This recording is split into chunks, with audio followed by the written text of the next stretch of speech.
मुख्यमंत्री माझी शाळा सुंदर शाळा या उपक्रमाचा शुभारंभ झाला आहे। त्या कार्यक्रमाला महामहिम राज्यपाल आपले आदरणीय रमेश बैसजी, शालेय शिक्षण मंत्री दीपक केसरकरजी, पालकमंत्री कौशल्य विकास मंत्री मंगल प्रभात लोढ़ाजी, ग्रामविकास मंत्री गिरीश महाजनजी, शालेय शिक्षण विभागाचे प्रधान सचिव रणजित सिंह देवल, सूरज मांढरे, प्रदीप डांगे, आपल्या आमदार मनीषाताई आहे, सर्व अधिकारी आणि उपस्थित सर्व मान्यवर, पालक, शिक्षक, विद्यार्थी मित्रांनो, मी आजच्या या अतिशय आगळ्या वेगळ्या उपक्रमाला खूप खूप मनापासून शुभेच्छा देतो आणि आपल्या सगळ्यांचं अभिनंदन करतो। केसरकरांचं खास करून एक शालेय शिक्षण विभागामध्ये अनेक त्यांनी रिफॉर्म्स आणण्याचा प्रयत्न चालू आहे आणि त्यामुळे मी त्यांच्या विभागाचं मनापासून अभिनंदन करतो, मनापासून त्यांना शुभेच्छा देतो। खरं म्हणजे बालभारती पुस्तकामध्ये केशव कुमारांची एक छान कविता आपल्याला होती तेव्हा, ही आवडते मज मनापासूनची शाळा, लावते लळा ही जशी माऊली बाळा। म्हणजे जशी आई आपल्या बाळाला लळा लावते तशी शाळा देखील आवडली पाहिजे। मग शाळा कधी आवडते? आपल्या तिथली शाळेचं इमारत, शाळेची तिथली आजूबाजूचं वातावरण, सगळ्या सोयीसुविधा आणि आजकालच्या काळामध्ये जे आवश्यक आहे ते सर्व।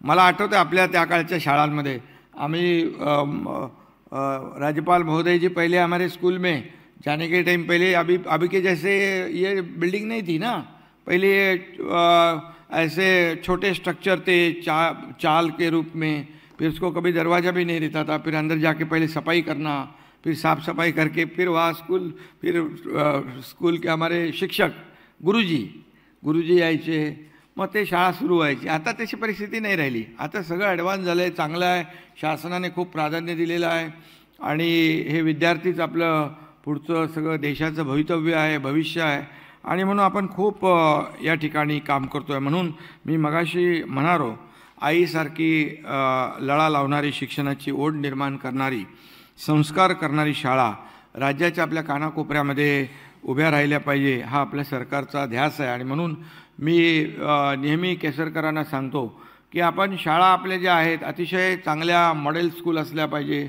सगळ्या सोयीसुविधांनी युक्त असल्या पाहिजे। जगाच्या आपल्या स्पर्धेमध्ये आपले विद्यार्थी देखील जे शासकीय शाळेमध्ये शिकतात, खाजगी शाळांमध्ये शिकतात ते कुठं कमी पडता कामा नये।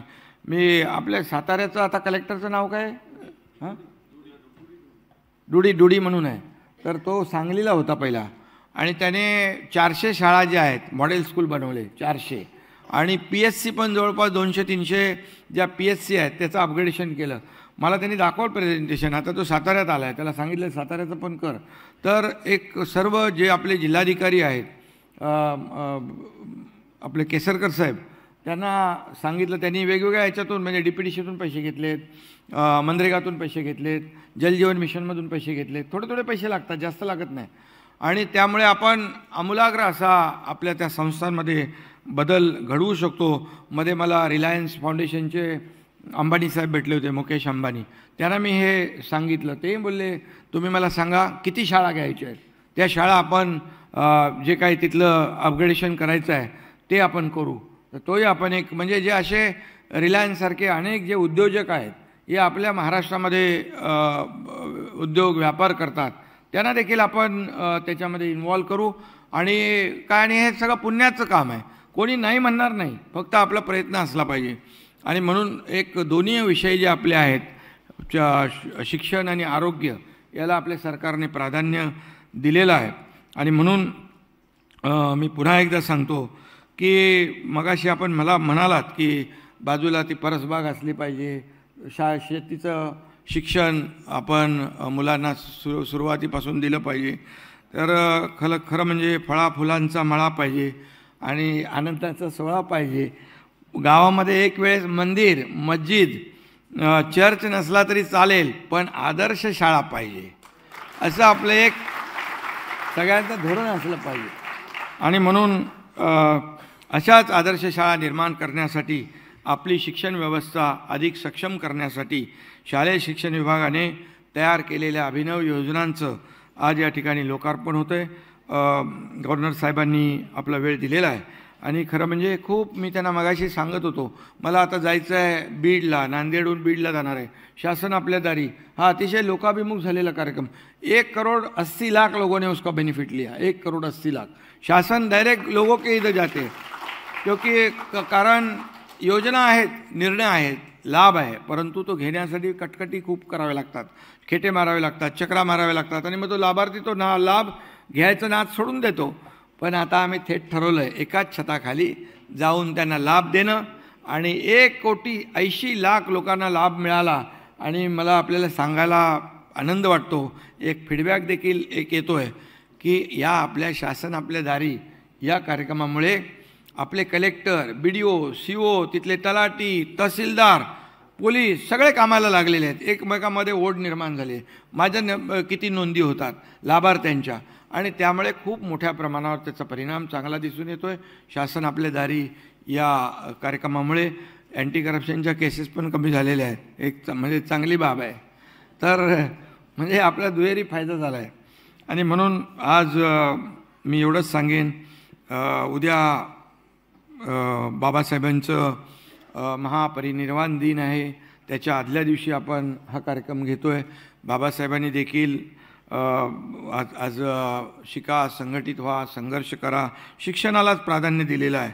आणि म्हणून बाबासाहेबांच्या स्मृती जपण्यासाठी, जागवण्यासाठी देखील शैक्षणिक उपक्रम राबवणे ही खरी त्यांना श्रद्धांजली देखील ठरेल. आणि म्हणून मी एवढंच सांगेन की या कार्यक्रमामध्ये सुंदर शाळा अभियान, म्हणजे माझी शाळा सुंदर शाळा, त्याला तुम्ही मुख्यमंत्री माझी शाळा सुंदर शाळा नाव दिलं आहे. त्यामुळे माझी पण जबाबदारी आता वाढलेली आहे. मला पण त्यात मी मनापासून लक्ष घालीन. आमची टीम जी आहे CMOची, आम्ही त्यांनी ती सगळी मंडळी काम करतायत.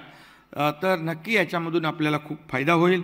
आणि इथे लोढाजी आहेत, कौशल्य विकास त्यांच्याकडे आहे आणि कौशल्य विकासच्या माध्यमातून खरं म्हणजे हा एक आपला शालेय शिक्षण आणि कौशल्य, मला वाटतं आपण मुंबई महापालिका में सब स्कूल को कर दिया ना कौशल. 227 मुंबई महापालिकेच्या शाळांना आपण स्किल डेव्हलपमेंट सेंटरने जोडलं आहे. आणि हा व्याप आपण याची व्याप्ती आणखी वाढवणार आहोत. म्हणजे मला आपल्याला सांगायला आनंद होतो आहे की लोढाजी आपल्या सरकारी स्कीम तर राबवतात, परंतु जे मोठे उद्योजक आहे त्याला आपण जॉब फेअर म्हणतो, उनके भी आपण काही जो जे मेळावे आहेत तेही आपण घेतले. तिथे स्पॉटवर नोकऱ्या देण्याचं काम देखील मंगलप्रभातचा विभाग करतो आहे. शेवटी बघा सरकारी नोकऱ्या आहेत त्या आता मिळतात, परंतु खाजगी तेवढ्याने भागत नाही. खाजगी नोकऱ्या आपल्याला जास्तीत जास्त मिळाल्या पाहिजे. त्याच्यात आपल्या लोकांना स्किल ट्रेनिंग दिलं पाहिजे. आणि बाळासाहेब ठाकरे आमचे हिंदुहृदय सम्राट नेहमी म्हणायचे की नोकऱ्या मागण्या ठीक आहे, पण मागण्यापेक्षा नोकऱ्या देणारे हात तयार करा, उद्योजक तयार करा. आणि ते देखील आपण शासन या ठिकाणी करतोय. मी आपल्याला एवढंच उदाहरण गडचिरोलीचं सांगतो. मी पालकमंत्री असताना गडचिरोलीमध्ये मी एक उपक्रम राबवायचं ठरवलं. टाटा कंपनीबरोबर, टाटा आपले टेक्नॉलॉजी ही आपल्या टाटा साहेबांची कंपनी, त्याच्या लोकांशी मी बोललो की इथे आपल्याला लोकांना ट्रेंड करायचं आहे. विविध जे कोर्सेस आहेत ते आपले जॉब ओरिएंटेड, त्यांना तात्काळ प्लेसमेंट मिळालं पाहिजे. त्यांनी इतर लोकांना प्लेसमेंट दिला पाहिजे. आता मी त्याचं उद्घाटन गेल्या 15 आठवड्यापूर्वी केलं आहे. टाटा टेक्नॉलॉजीने मोठं एकदम innovation centre, skill development centre त्याच्यामध्ये केलं. आणि अतिशय तुम्हाला मी सांगतो, दरवर्षी 5,000 मुलांना ट्रेनिंग देणार, 5,000 मुलांना प्लेसमेंट मिळणार आणि काही लोकांना तिथं ते उद्योजक करणार. ते आणखी लोकांना, म्हणजे गडचिरोलीसारख्या भागामध्ये हे आपण करू शकतो. गडचिरोली में राज्यपाल महोदय, मैं एक पालक मंत्री था, तभी पहला कारखाना मैंने शुरू करने को बोला सुरजागढ़ में. कोई हिम्मत नहीं कर रहा था, बोले उधर ऐसा होगा वैसा होगा, नक्सलवाद है. बोले सरकार नक्सलवाद से डरेगा, फिर क्या फ़ायदा अपने सरकार का. और सुरजागढ़ शुरू किया, 10,000 लोग आज काम कर रहे हैं वहाँ पर सुरजागढ़ में. अभी एक स्टील प्लांट कर रहा है, उसमें 10 से 12,000 लोग काम करेंगे. हमारे गृह मंत्री अमित भाई वहाँ पर उसका शुभारंभ करने आएंगे। ऐसे 10-12 लोग अभी आ गए वहाँ पर फॅक्टरिया खोलने के लिए। तो हे जे आहे खरं म्हणजे आपल्याला आवश्यक आहे, या उद्योजक आले पाहिजे, गडचिरोलीसारख्या भागात तर आलेच पाहिजे, परंतु राज्यभरामध्ये आज आपण उद्योजकतेमुळे उद्योजक जे आहेत त्यांनाही माझी विनंती आहे की आपल्याला आम्ही खूप मोठ्या प्रमाणावर इनिशिएटिव्ह घेतलं आहे। आम्ही सिंगल विंडो क्लिअरन्स ठेवलेला आहे, काही परवानग्या फटाफट मिळाल्या पाहिजेत, लँड ताबडतोब उपलब्ध झाली पाहिजे, पॉलिसी कॅपिटल सबसिडी मिळाली पाहिजे, हे सगळं आपण करतो आहे व राज्य प्रगतीकडे। आणि म्हणून मोदी साहेबांचं देखील आपल्या आदरणीय प्रधानमंत्री महोदयांचं आपल्याला पूर्ण समर्थन पाठिंबा आहे। आणि म्हणूनच या शिक्षणाला देखील त्यांनी महत्त्व दिले। म्हणजे मला वाटतं एक परीक्षा पे चर्चा म्हणून एक त्यांनी कार्यक्रम घेतला होता 1 दिवस, आणि परीक्षेची असलेली भीती ती कशी मुलांच्या मनातून निघाली पाहिजे यासाठी खुद्द प्रधानमंत्री महोदय एवढा वेळ देतात, याचा अर्थ या शिक्षणाला किती महत्त्व आपल्या देशामध्ये आहे हे अधोरेखित होतं। आणि म्हणूनच अशा प्रधानमंत्री महोदयांच्या मार्गदर्शनाखाली आपलं राज्य काम करतं आहे, विकासाकडे पुढे जातं आहे। आणि म्हणूनच काल परवा झालेल्या राजस्थान, मध्य प्रदेश आणि छत्तीसगडमध्ये त्यांचा करिश्मा या देशातल्या जनतेने पाहिलेला आहे। विकासाला लोकांनी महत्त्व दिलं आहे, आरोपाला महत्त्व दिलेलं नाही। आरोप करत राहणारे आरोप करू द्या, आपण काम करत राहू, कामाने त्यांना उत्तर देऊ, आपण या राज्याचा विकास करू, हे ध्येय आपण उराशी बाळगून आपण काम करतो आहे। आणि म्हणूनच आज मी आपल्याला एवढंच सांगेन की खूप मोठ्या प्रमाणावर ही चळवळ आपण पुढे न्यायची आहे आणि या चळवळीमध्ये आपण सर्वांना, पालकांना, शिक्षकांना, विद्यार्थ्यांना सामावून घ्यायचं आहे। आणि म्हणूनच शिक्षणाचं महत्त्व जे आहे हे फार मोठं आपल्या सगळ्यांच्या आयुष्यामध्ये महत्त्वाचं स्थान शिक्षणाला आहे। कारण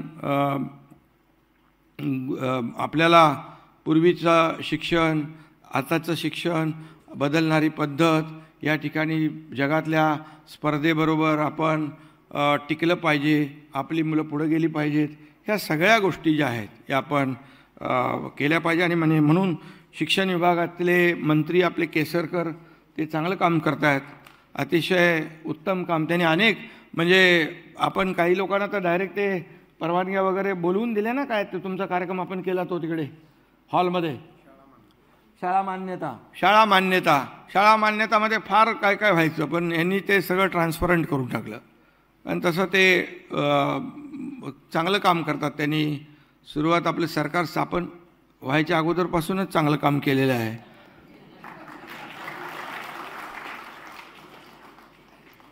माहीत आहे ना तुम्हाला सुरुवातीचं। त्यामुळे सगळे आमची मंडळी अतिशय उत्तम काम करत आहेत आणि शिक्षणाचं महत्त्व फार आपल्या प्रत्येकाच्या आयुष्यामध्ये महत्त्वाचं आहे। मी या ठिकाणी एकच फक्त नेल्सन मंडेलांचा एक कोट होता तो त्याची आठवण करून देतो। ते म्हणायचे, education is the most powerful weapon which you can use to change the world. जगाचं जागतिक म्हणजे क्रांती घडवू शकतो, जग बदलू शकतं शिक्षण, आणि त्याचं एवढं महत्त्व आहे। आणि म्हणूनच शालेय शिक्षण विभाग असेल, आमचं उच्च शिक्षण विभाग असेल, वैद्यकीय शिक्षण विभाग असेल, या सगळ्यांनीच या शिक्षणाच्या शिक्षणाला खूप महत्त्व दिलं पाहिजे, एवढंच मी या प्रसंगी सांगतो। आणि राज्यपाल महोदय, आप की परवानगी लेकर मैं अगले कार्यक्रम में जाना चाहता हूँ, आप आज्ञा देंगे। धन्यवाद। जय हिंद, जय महाराष्ट्र। खूप खूप धन्यवाद मुख्यमंत्री।